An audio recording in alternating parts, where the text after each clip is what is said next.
मित्रांनो नमस्कार, जय श्रीराम. तुम्हाला गणेश चतुर्थीच्या हार्दिक शुभेच्छा. गणपती बाप्पा मोरया. तर मी 100 तरी सुदाम्यांना सहज ओळखत असेल, म्हणजे कदाचित त्याच्यापेक्षा जास्त सुदामे असल्याने ते आलंच.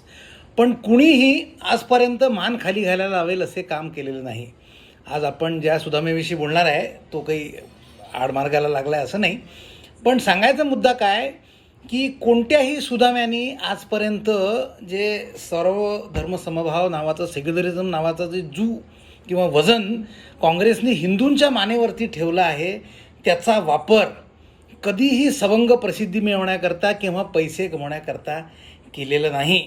तर आजचा आपला विषय अर्थात म्हणजे पुण्याचा यूट्यूबर अथर्व सुदामे यांनी डिलीट केलेला त्याचा व्हिडिओ. हा या व्हिडिओमधून मुस्लिमसुद्धा मूर्तीपूजेला मानतात, त्यांचा मूर्तीपूजेला विरोध नाही, हा मेसेज देण्याचा प्रयत्न झाला. या व्हिडिओवर मग अपेक्षेप्रमाणे हिंदुत्ववादी तुटून पडले आणि अपेक्षेप्रमाणे एक चापलुसीयुक्त माफी मागून हा व्हिडिओ डिलीट करण्यात आला. ठीक आहे, आत्तापर्यंत सगळे खुश, हॅपी एंडिंग. तर मित्रांनो, इतके सोपे नसते आणि यालाच नॅरेटिव्ह म्हणतात. म्हणजे काय तर सुदामेच्या व्हिडिओतून गणपतीची मूर्ती बनवून विकणारा कारागीर मुसलमान दाखवला आहे.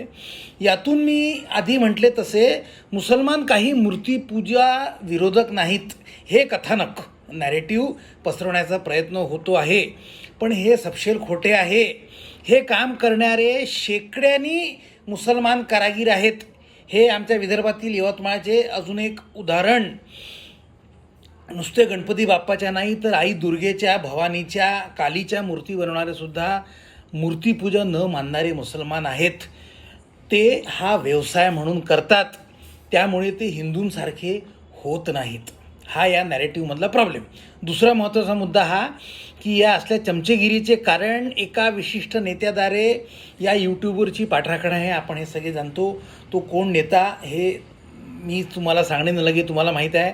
हा तोच नेता आहे जो मागच्या 20 वर्षात प्रचंड पैसा असून काहीही करू शकलेला नाही आणि आता आपल्या मोठ्या भावाप्रमाणे मराठी मुसलमान मताच्या मागे लागलेला आहे. त्यामुळे या असल्या चमचेगिरीचा विरोध झालाच पाहिजे. शेवटचा मुद्दा हा की व्हिडिओ डिलीट करायला लावल्यामुळे व्हिडिओ जास्त व्हायरल झाला असं सर्वधर्म समभाववाल्यांचे म्हणणे आहे.